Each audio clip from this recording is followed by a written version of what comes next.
that Rodman was not paid by the North Korean government. So I'll ask you, were you paid for this game by anyone? Yeah, you know what? First of all, in twofold. One, absolutely we were paid. It wasn't as much as, you know, the guys usually get paid when they do stuff with me or our group.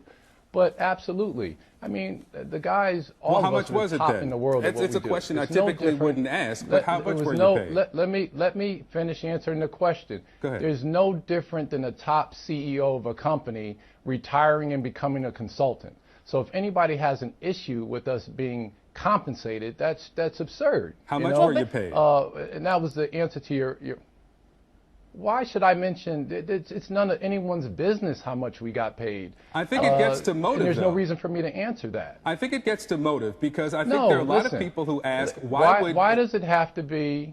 Why would a person go to North Korea for a birthday gift for Kim Jong-un? And the first half of the interview, the first 25 minutes, we talked about cultural exchange. Sure. Victor, we already. And now we're talking about we the already, check. We already answered the question. I mean, I think people are wondering who paid you. Victor, we already answered the question.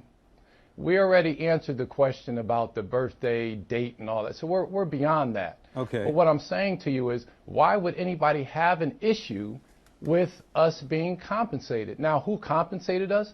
Paddy Power had pulled out. So the trip was off and on. And then Paddy Power, along with our documentary film crew, paid for the expenses and gave guys the honorarium to continue to do the trip. Now, when I say it's more than money and it wasn't about that, it was about the trip.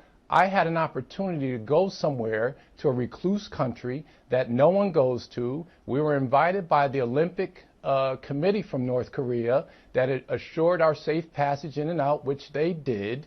And it was an experience. I think the information we gathered and what we saw, it was an experience. And do you, looking back at that now and knowing everything we know, do you have regrets about anything, any part of this? No, I have no regrets at all. I think I spent most of my time with a gentleman by the name of Ri Jung-moo, who was the sports minister there in North Korea. We shared a lot of stories about, he played soccer there in North Korea. We shared a lot of stories about sports and how they train and different things. And I believe, I don't know in the foreseeable future, but I believe that there are going to be positive outcomes from this. And there are already